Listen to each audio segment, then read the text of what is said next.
Anyone know their history pretty well in here? Any history buffs? Like, kinda, okay. I can work with that.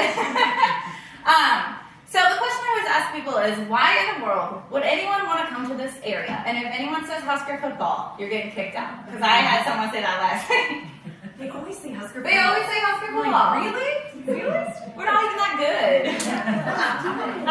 We'll get to that story later. Yeah. We do have a Husker football, actually, related story with our haunting here. So, anyone familiar with the Salt Dogs? Yes. Oh, okay. Why the heck do you call them Salt Dogs?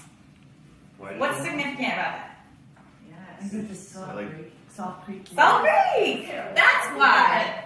Alright, you guys, so there's this guy named John Treat Irving Jr. If you guys are from Lincoln, you probably have heard of Irving. Okay, this is named after this guy. John Treat Irving Jr. was a very famous novelist in the 19th century. At 20 years old, in 1833, he volunteered as a secretary to come over to this area to dispute some Pawnee. There was some Pawnee fighting going on, and they were like, what the heck is going on over here? We need to send some men over here and survey the area.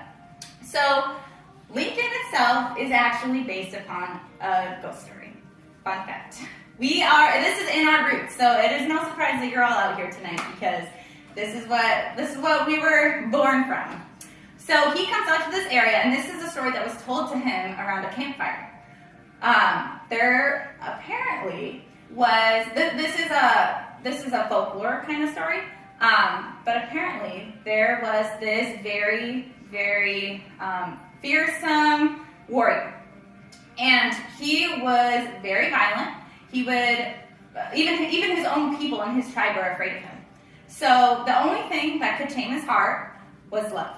He fell in love with the chief's daughter. The two were joined, but not too long after the two were together, the wife passed away. So this made him even more violent.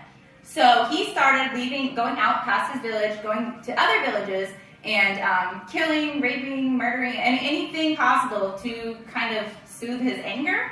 And he would actually stay out all night and then come back to the village a couple days later. So this is one of the times when he was out after visiting a village or whatever, and he lay down in the tall grass for the night. Well, he is awoke in the middle of the night to what sounds like crying or screaming. So he looks into the distance and he sees two women. So he gets up and he starts approaching them. And as he's getting closer and closer, he can see there's an older woman and there's a younger woman, and they're in some kind of struggle. The older woman has the younger woman by the neck, and so he gets closer and closer and kind of calls out to them, nothing. And then in the moonlight, he sees the younger woman's face, and it's his deceased wife.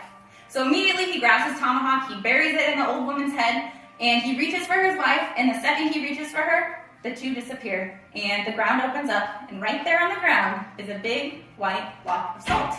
And so this is how it is told to John Treat Irving Jr. and those men that there is salt in this area. The Native Americans have been using the salt. The Buffalo have been using the salt, the Salt Lake Basin, as a salt lake, essentially.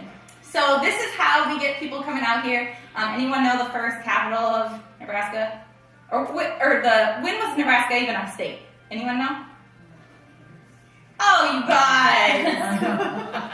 Okay, Nebraska was a state in 1867, so this is 1835. This book was published, Indian Sketches.